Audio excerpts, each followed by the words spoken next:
साथियों, जय भीम, जय पेरियार। आज मैं पेरियार ईवी रामास्वामी नायकर जी के द्वारा बताए गए 15 मार्गदर्शन आपके बीच में रखना चाहता हूँ।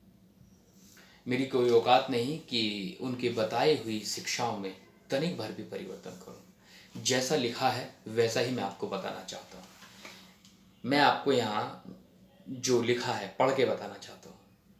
15 बातें हैं पेरियार साहब की, वो 15 की 15 बातें जैसी हैं वैसी की वैसी ही मैं आपके बीच में रखना चाहता हूँ, क्योंकि मैं उसमें कोई परिवर्तन नहीं कर सकता, मेरी औकात ही नहीं है।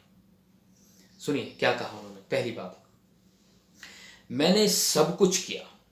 मैंने गणेश आदि सभी ब्राह्मण देवी देवताओं की मूर्तियां तोड़ डाली, राम आदि की तस्वीरें भी जला दी। मेरे इन कामों के बाद भी मेरी सभाओं में मेरे भाषण सुनने के लिए यदि हजारों की गिनती में लोग इकट्ठा होते हैं तो साफ है कि स्वाभिमान तथा बुद्धि का अनुभव होना जनता में जागृति का संदेश है। यकीनन उन्होंने पाखंड से भरी हुई हर चीज को तोड़ा, लोगों को पाखंड से बचाने का प्रयास किया, और अगर फिर भी लोग उन्हें सुनना चाहते हैं, उनकी सभाओं में आते हैं, तो एक जागृति का संदेश है।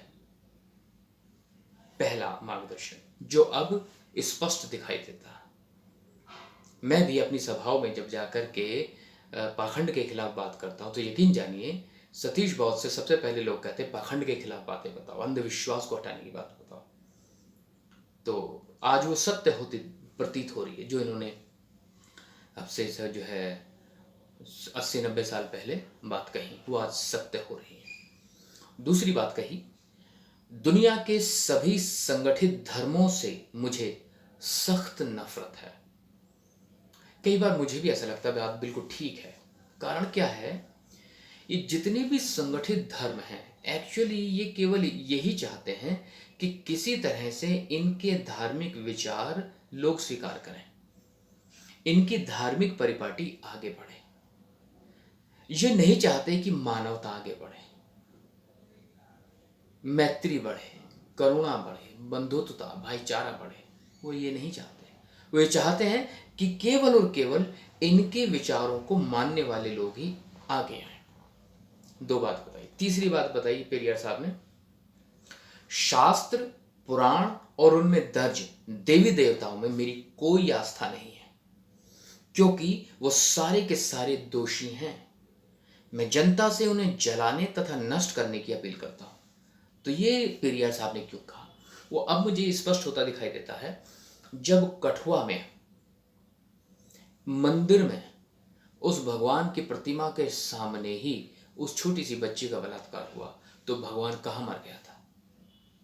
उसने उस बच्ची के साथ होते हुए दुराचार को देख करके उसके खिलाफ कार्रवाई क्यों नहीं की? आशाराम जैसे लोग, हनीप्रीत के पापा राम रहीम जैसे लोग इस कथा कथित भगवान के नाम पर महिलाओं के बलात्कार करते रहे, लोगों के साथ ठगी करते रहे, लेकिन वो भगवान देखता रहा। इनके पास से एक बात याद आती है, किसी एक विद्वान ने एक गाना लिखा था, मोदी का मंदिर यहाँ पर है मोदी नगर में। मोदी के मंदिर में एक दिन डाका पड़ गया भाई, सारे देवता देख रहे थे, ना किसी ने रोल मचाई। मतलब मंदिर में चोर आए, चोरों ने गहने उतारे, वहां का पैसा लूटा और चुपचाप खड़े हुए थे देवी देवता, कुछ नहीं कर पा रहे थे। तो ये पेरियार साहब ने कहा कि वो उनमें विश्वास नहीं करते। चौथी बात जो उन्होंने कही, द्रविड़ कड़गम आंदोलन का क्या मतलब है? इसका केवल एक ही निशाना है कि इस आर्य ब्राह्मणवादी और वर्ण व्यवस्था का अंत कर देना है, जिसके कारण समाज ऊंच और नीच जातियों में बढ़ गया है। द्रविड़ कड़गम आंदोलन उन सभी शास्त्रों, पुराणों और देवी देवताओं में आस्था नहीं रखता जो वर्ण अथवा जाति व्यवस्था को जैसे का तैसा बनाए रखता है। तो जाति व्यवस्था जो बनाई गई है उसका पुरजोर विरोध करते थे, मैं भी करता हूँ। करना चाहिए, ये वर्ण व्यवस्था टूटनी चाहिए। पांचवी बात उन्होंने कही, ब्राह्मण हमें अंधविश्वास में निष्ठा रखने के लिए तैयार करता है। वो खुद आरामदायक जिंदगी जी रहा है, लेकिन तुम्हें अछूत कहकर निंदा करता है। मैं आपको सावधान करता हूं कि उनका विश्वास मत करो। कितनी अच्छी बात कही है।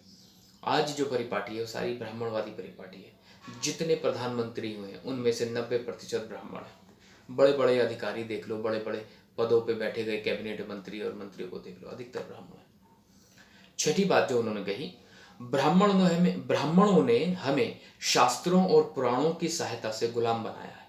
अपनी स्थिति मजबूत करने के लिए मंदिर, ईश्वर और देवी देवताओं की रचना की है। ये केवल राजनीतिक प्रपंच है इन जो ब्राह्मणवादी व्यवस्था ने किया है, हम लोगों को पीछे रखने के लिए और खुद को समाज में उच्च बनाए रखने के लिए। सातवीं बात कही उन्होंने, सभी मनुष्य समान रूप से पैदा हुए हैं, फिर अकेले ब्राह्मण उच्च व अन्य को नीच क्यों ठहराया जा सकता है। सभी एक ही तरह से पैदा हुए ना, फिर ब्राह्मण कैसे ऊंचा हो सकता है। आठवीं बात उन्होंने कही, आप अपनी मेहनत की गाढ़ी कमाई क्यों इन मंदिरों पे लुटाते हो। क्या कभी ब्राह्मणों ने इन मंदिरों, तालाबों या अन्य परोपकारी संस्थाओं के लिए 1 रुपया भी दान दिया। कितना सोचने वाला विषय है। आप ही हमेशा दान देते हो, इनमें पैसा बर्बाद करते हो। तो मानो पेरियार, ये मेरी शब्द नहीं है, ये पेरियार साहब के शब्द है। नौवीं बात जो उन्होंने कही, वो कहते हैं हमारे देश को आज़ादी तभी मिलनी चाहिए जब ग्रामीण लोग देवता, अधर्म, जाति और अंधविश्वास से छुटकारा पा जाए। आज़ादी केवल अंग्रेजों से तो मिली है, बस राजनीतिक आज़ादी मिली है इस देश में। पाखंड वहीं का वहीं है, अंधविश्वास वहीं का वहीं है, जातिवाद वहीं का वहीं है, वर्ण व्यवस्था वहीं की वहीं है, लिंग भेद वहीं का वहीं है, भाषावाद वहीं का वहीं है। तो आज़ादी मिली कहाँ। तो बिल्कुल सही कहा पेरियर साहब ने, आज़ादी तभी मिली जानी समझी जानी चाहिए जब पाखंड से आज़ादी हो, अंधविश्वास से आज़ादी हो, जातिवाद से आज़ादी हो, भाषावाद से आज़ादी हो, क्षेत्रवाद से आज़ादी हो।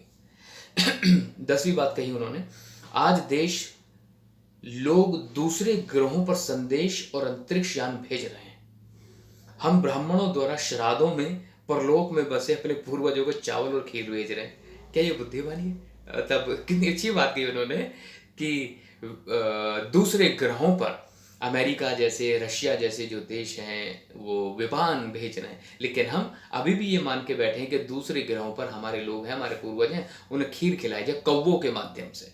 कितने मूर्ख हैं, पाखंड कहते हैं इसे। 11वीं बात उन्होंने कही, ईश्वर की सत्ता स्वीकार करने में किसी बुद्धिमत्ता की आवश्यकता नहीं होती, लेकिन नास्तिकता के लिए बड़े साहस और दृढ़ विश्वास की जरूरत पड़ती है। यह स्थिति उन्हीं के लिए संभव है जिनके पास तर्क तथा बुद्धि की शक्ति हो।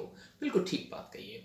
पेरियार साहब को समझना है तो आपको तर्क और बुद्धि की शक्ति का इस्तेमाल करना पड़ेगा, अन्यथा आप उन्हें नहीं समझ सकते। 12वीं बात उन्होंने कही, ब्राह्मणों के पैरों पर क्यों गिरना। क्या ये मंदिर हैं, क्या ये त्योहार हैं। नहीं, ये सब कुछ नहीं है। हमें बुद्धिमान व्यक्ति की तरह व्यवहार करना चाहिए, यही प्रार्थना का सार है। हम बुद्धिमान हैं तो बुद्धिमान बने रहे ना, बुद्धिमान होने का परिचय देना चाहिए। एक पढ़ा लिखा आदमी मूर्ख ब्राह्मण के कदमों में गिर जाता है, बेवकूफी है। 13वां पॉइंट जो उन्होंने कहा, वो कहा, ब्राह्मण देवी देवताओं को देखो, एक देवता तो हाथ में भाला त्रिशूल उठाकर खड़ा है, दूसरा धनुष बाण, अन्य दूसरे देवी देवता कोई गुर्ज, खंजर और ढाल के साथ सुशोभित है। यह सब क्यों है।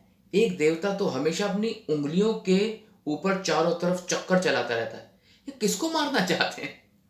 मतलब परमपिता परमेश्वर है तो वो हिंसा का जो है विरोध करना चाहिए उसे, लेकिन ये तो हिंसा के सहभागी है, ऐसे कैसे हो सकता है। 14वीं बात कही उन्होंने, हम आजकल के समय में रह रहे हैं, क्या ये वर्तमान समय इन देवी देवताओं के लिए सही नहीं है। क्या वे अपने आप को आधुनिक हथियारों से लैस करने और धनुष बाण के स्थान पर मशीन गन, बंदूक धारण क्यों नहीं करते। रथ को छोड़कर क्या श्री कृष्ण टैंक पर सवार नहीं हो सकते। मैं पूछता हूं कि जनता इन परमाणु युग में इन देवी देवताओं के ऊपर विश्वास करने में क्यों नहीं शर्माती है। मतलब ठीक तो है, जमाना बदल गया, तुम अभी भी वो बर्छी वाले तलवार लेके खड़े, अगर तलवार लेनी है तो अब बोलो ना, एटम बम लो, परमाणु बम लो। लेकिन ये कपोल कल्पित कथाएं उस जमाने की। आखिरी और 15वीं बात उन्होंने कही, उन देवताओं को नष्ट कर दो जो तुम्हें शूद्र कहें, उन पुराणों और इतिहासों को ध्वस्त कर दो जो देवताओं को शक्ति प्रदान करते हैं। उस देवता की पूजा करो जो वास्तव में दयालु, भला और बौद्धमय है। आप समझते हैं, अंततः पेरियार साहब ने भी बुद्ध की ही बात कही। तो साथियों, आप समझ सकते हैं कि हमारे पूर्वजों ने मूर्खता से कोई संदेश हमें नहीं दिया, वो बड़े विद्वान थे। तो इन 15 बातों को जरूर याद रखिएगा। इन्हीं शब्दों के साथ मैं आप सभी से विदा देता हूँ। जय भीम, जय पेरियार।